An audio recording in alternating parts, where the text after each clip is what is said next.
Hey guys, Jessica here. So today I'm going to be opening up a Fundrise account. I'm going to be pulling up my screen, showing you guys how to do it step by step. Before getting started, super quickly. So Fundrise is basically a real estate investment company, which means that they go out and they invest in, say, commercial and residential, mostly commercial real estate. Then they pool that together and then they allow investors, so you and me, to come in and invest in that pool. So each of us would get a share of the profits that come out of those investments. They're very similar. They're called REITs, are a real estate investment trust. It's an overall category for what it is that they're doing here. And basically, they allow you to get exposure to real estate without having to go and evaluate and buy properties yourself.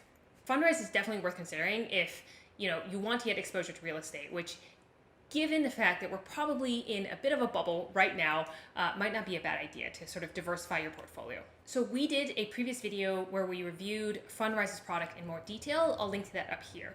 But long story short, I think that their product is pretty good, meaning like their website is very user-friendly, easy to use. On top of that, I think the thing that makes them really stand out are the fees, which is to say that they have low fees, yes, but on top of that, they're transparent about their fees, whereas I think most REITs are not. And so that's also a really cool thing about them. The downside, though, I have to mention this. Fundrise is only good if you have a pretty long-term investment horizon, meaning 5 or more years.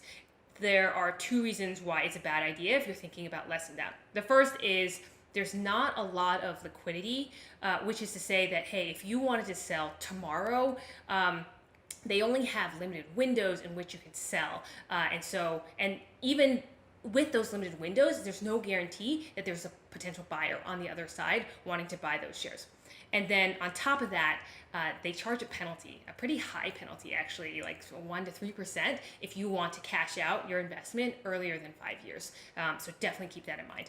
They have a lot more detail about their fees on their website, so I'll link to all of that down in the description below for you to check out more if you want to get a better understanding of that.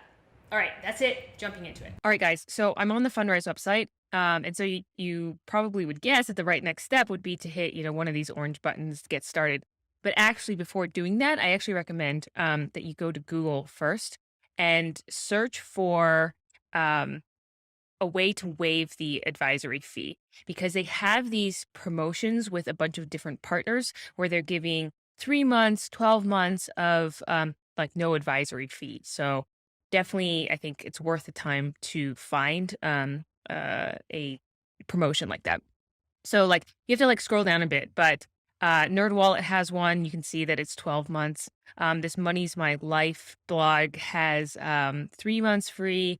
Business Insider, I think, is also 12 months. So pick one, that you like, and then go with that. I'm gonna click into NerdWallet.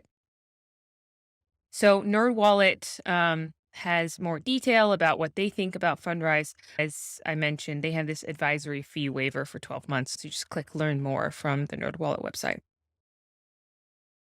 So now here's a new sign up page. And as mentioned, it says pay 0 advisory fees for 1 year. Why not? So you enter your email address here and then you get started. Enter password. And then the next few pages of this sign up flow are a bit about you and how you feel about investing, what your goals are, stuff like that. They're going to use this information to recommend the right account level that you should go into. So just try to be honest with where you are on these different things. And so click one of these, select the one that matches you the best. Where do you go to for investing advice? What's the primary reason that you're interested in investing with Fundrise?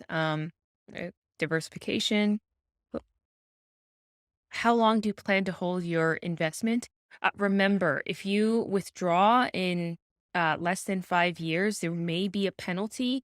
And so I definitely recommend that if you're looking at Fundrise, that you're looking longer term, say 5 years or more. Across all of your investments, how much do you hope to invest on a yearly basis? This is not just Fundrise, right? This is for everything that you put into the market every year. So whatever that number is.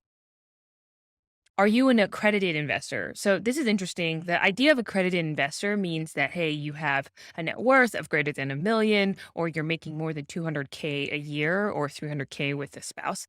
Um, it's not super important in the sense that Fundrise, like you don't have to be an accredited investor in order to invest in Fundrise. So feel free to be honest here as well, whatever your situation is. Okay, so then it takes us to this page where you actually have to make a choice, which is what level plan do you want with Fundrise? I think the first way to make the decision as to which one you want has to do with how much you plan to invest. So you can see like there's a minimum investment here. So if you plan to invest $100, you have to go with starter because all these other ones you're sort of excluded from. If you plan to invest more than that, $1,000 or more, or $5,000 or more, basically, each of these levels gives you more control over the specific, say, real estate property that you want. So if you're the kind of person who's like, hey, I want Fundrise, just do this for me automatically. I don't really need to know the specific properties or get into any of those kinds of details. I definitely recommend you go with basic. If you want to be able to have more of that control, more customization, that kind of stuff, then start looking into core, advanced, premium, etc. But I'm going to go with basic. So then the rest of this is now about like opening the account, your name, all the sort of legal stuff that you need to fill out in order to create an investment account. So enter your name, citizenship, residence, type of account, individual account, all your contact details, social, date of birth, and contribution amount. Remember that back in the previous screen, if you had selected basic, your minimum contribution is 1,000. If you had selected core, for example, your minimum contribution I think was 3,000. So in my case, I'm going to put in 1,000. So this auto invest, I would recommend not doing this for now and just select I'll do this later. What this is that they will basically like pull from your checking account on a regular basis and keep investing it into Fundrise. I recommend just not doing this for now and sort of keeping this in your back pocket. You can always turn it on at a later time. So now they're going to ask you to connect your bank account so that they can automatically pull that $1,000 straight into Fundrise and invest it into your account. There are two options here. You can link your bank account or you can enter a bank account manually. I recommend linking the bank account. It's safe. It's using a service called Plaid, which a lot of different financial institutions use these days, and going that route because it's a lot faster. If you do the manual account thing, it'll take a few days before you're able to invest. And so, just for convenience and that kind of stuff, I'd recommend linking the bank account. So hit continue. So as mentioned, they use Plaid to connect your account. Okay, I'm not a robot. Uh, they're going to direct me to Chase. I bank with Chase. So enter my username and password, and then they're going to give you an overview of the process. Information that Fundrise is going to collect. And then if you have Chase, they'll show you basically all the different accounts that you have with Chase. So here, if you have multiple accounts with Chase, for example, you don't need to share all of your accounts with Fundrise. They don't need to know all of that information. You can just click the checking account, basically, where you want the money to come from and just go with that one. And so in my case, it's the checking account. Connect the accounts, confirm that it's the right account, and that's it. And then there are a bunch of legal agreements that you need to sort of agree to. I definitely recommend, going through and at least for all of your investments, downloading and saving these documents somewhere safe. And then make sure that you check off all of these things. On dividend reinvestments here, make sure this top one is checked off. I would like my dividends reinvested. Reinvesting dividends is one of the sort of biggest wins in investment in general. It allows your investment returns to keep compounding. So definitely select that one. Hit continue. Then review everything that you have. I've decided to go with basic, $1,000, dividend reinvestment. All good. Invest now. Then they just want to verify your email address. Click into your email. Hit verify email. and then all done. They have this other survey. Feel free to fill it out if you want to, but you don't have to. Your account is already created. You can actually just click here, this link, continue to dashboard. They'll take you to a video of the founder. I didn't get much value out of this video. I don't think you really need to watch it. And that's it. So this is your account set up. The $1,000 is not in there yet. They still need to withdraw this $1,000 directly from your bank account, but you don't need to do anything. It should happen automatically.